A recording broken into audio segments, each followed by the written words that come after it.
হরে কৃষ্ণ। উৎপন্ন একাদশী ব্রত পালনকারী সমস্ত গৌর ভক্তবৃন্দকে জানাই কৃষ্ণমৃতীয় শুভেচ্ছা। সবাই কৃপা করে শ্রী শ্রী উৎপন্ন একাদশী ব্রত মাহাত্ম্য শ্রবণ করুন। অর্জুন বললেন, হে দেব, অগ্রহায়ণের পুণ্যকারী কৃষ্ণপক্ষের একাদশীকে কেন উৎপন্ন বলা হয় এবং কি জন্যই বা এই একাদশী পরম পবিত্র ও দেবতাদের প্রিয় তা জানতে ইচ্ছা করি। শ্রী ভগবান বললেন, হে পিতাপুত্র, পূর্বে সত্যযুগে মূর নামে এক দানব ছিল।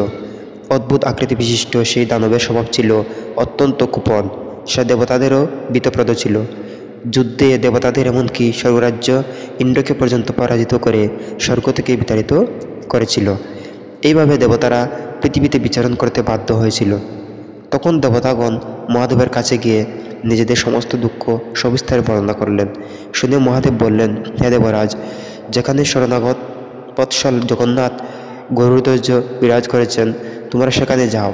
তিনি আশ্রিতদের পরিত্রাণকারী, তিনি নিশ্চয়ই তোমাদের মঙ্গল বিধান করবেন। দেবাদিদেবের কথা মতো দেবরাজ ইন্দ্র দেবতাদের নিয়ে ক্ষীরসাগরের তীরে গমন করলেন। জলে শায়িত শ্রী বিষ্ণুকে দর্শন করে দেবতারা হাত জোড় করে তার স্তব করতে লাগলেন। স্তুতির মাধ্যমে নিজ নিজ দৈন্য দুঃখের কথা তারা ভগবানকে জানালেন।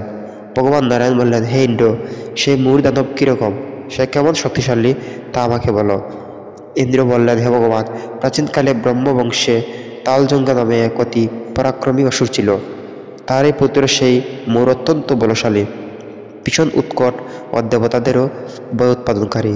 সে চন্দ্রাবতী নামে এক পুরীতে বাস করে। স্বর্গ থেকে আমাদের বিতাড়িত করে তার স্বজাতি কাউকে রাজা, কাউকে অন্যান্য দিকপাল রূপে প্রতিষ্ঠিত করে। এখন সে দেবলোক সম্পূর্ণ অধিকার করেছে। তার প্রবল প্রতাপে আজ আমরা পৃথিবীতে বিচরণ করছি। ইন্দ্রের কথা শুনে ভগবান দেবদ্রোহীদের প্রতি অত্যন্ত ক্রয়ান্বিত হলেন। তিনি দেবতাদের সঙ্গে চন্দ্রাবতীপুরীতে গেলেন। সেই দৈত্যরাজ শ্রী নারায়ণকে দর্শন করে পুনঃ পুনঃ গর্জন করতে লাগলো। দেবতা অসুরের মধ্যে তুমুল যুদ্ধ হয়ে গেল। যুদ্ধে দেবতারা পরাজিত হয়ে এদিক ওদিক পালিয়ে গেল। তখন যুদ্ধক্ষেত্রে শ্রী নারায়ণকে একা দেখে সেই দানব তাকে দাঁড়াও দাঁড়াও বলতে লাগলো। শ্রী ভগবান ক্রোধে গর্জন করতে বললেন, রে দুরাচার দানব, আমার বাহুবল দেখ। এই বলে অসুর পক্ষে সমস্ত যোদ্ধাদের দিব্যবাদের আঘাতে নিহত করতে লাগলেন। তখন তারা প্রাণ বয়ে নানা দিক পালাতে লাগলো। সেই সময় নারায়ণ দৈত্য সেনাদের মধ্যে সুদর্শন চক্র নিক্ষেপ করলেন। ফলে সমস্ত সেনা ধ্বংসপ্রাপ্ত হলো। একমাত্র মূর দানবী জীবিত ছিল। সে অস্ত্রযুদ্ধে নারায়ণকে পরাজিত করল। তখন নারায়ণ দৈত্যের সাথে বাহুযুদ্ধে লিপ্ত হলেন। এইভাবে দেবতাদের হিসাবে 1000 বছর যুদ্ধ করেও ভগবান তাকে পরাজিত করতে পারলেন না। তখন শ্রীহরি বিশেষ চিন্তান্বিত হয়ে বদ্রিকা আশ্রমে গমন করলেন। সেখানে সিংহাবতী নামে এক গুহা আছে। এই গুহাটি এক দ্বার বিশিষ্ট এবং 12 যোজন অর্থাৎ 86 মাইল বিস্তৃত। ভগবান সেই গুহার মধ্যে শয়ন করলেন। সেই দৈত্য তার পিছন পিছন ধাবিত হয়ে গুহার মধ্যে প্রবেশ করল।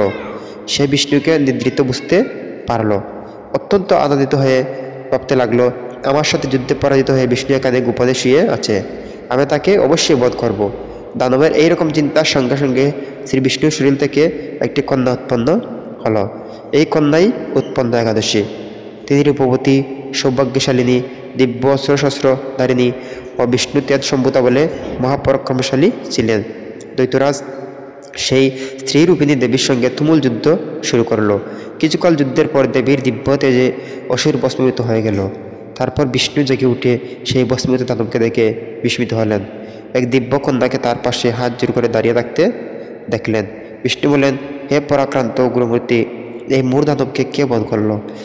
যিনি একে হত্যা করেছেন তিনি নিশ্চয়ই প্রশংসনীয় কর্ম করেছেন। সেই কন্যা বললেন, হে প্রভু, আমি আপনার শরীর থেকে উৎপন্ন হয়েছি।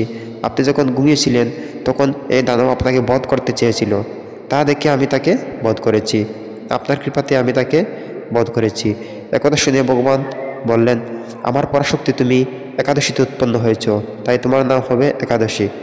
আমি এই ত্রিলোকে দেবতা ঋষিদের অনেক বর প্রদান করেছি। হে বদ্রে, তুমিও তোমার মন মতো বর প্রার্থনা করো, আমি তোমাকে তা প্রদান করব। একাদশী বললেন, হে দেবেশ, ত্রিভুবনের সর্বত্র আপনার কৃপা সর্ববিঘ্ন নাশিনী ও সর্বদায়িনী রূপে যেন পরম পূজ্য হতে পারে, এই বিধান করুন। আপনার প্রতি ভক্তিবশত যারা শ্রদ্ধা সহকারে আমার মতো উপবাস করবে তাদের সর্বসিদ্ধি লাভ হবে, এই বর প্রদান করুন। বিষ্ণু বললেন, হে কল্যাণী, তাই হোক। উৎপদা নামে পরিচিত তোমার ব্রত পালনকারীর সমস্ত ইচ্ছা পূর্ণ হবে। তুমি তাদের সকল মনোবাসনা পূর্ণ করবে, এতে কোনো সন্দেহ নেই। তোমাকে আমার শক্তি বলে মনে করি, তাই তোমার ব্রত পালনকারী সকলে আমারই পূজা করবে, এর ফলে তারা মুক্তি লাভ করবে। তুমি হরিপ্রিয়াতম জগতে প্রসিদ্ধ হবে। তুমি ব্রত পালনকারীর শত্রু বিনাশ, পরম গতি দান এবং সর্বসিদ্ধি প্রদান করতে সমর্থ হবে। ভগবান বিষ্ণু এইভাবে উৎপন্না একাদশীকে বরদান করে অন্তর্হিত হলেন। সমস্ত ব্রতকারী ভক্তি পরায়ণ হয়ে এই উৎপন্না একাদশীর উৎপত্তির কথা শ্রবণ কীর্তন করলে শ্রীহরি আশীর্বাদ লাভে ধন্য হবেন। হরে কৃষ্ণ।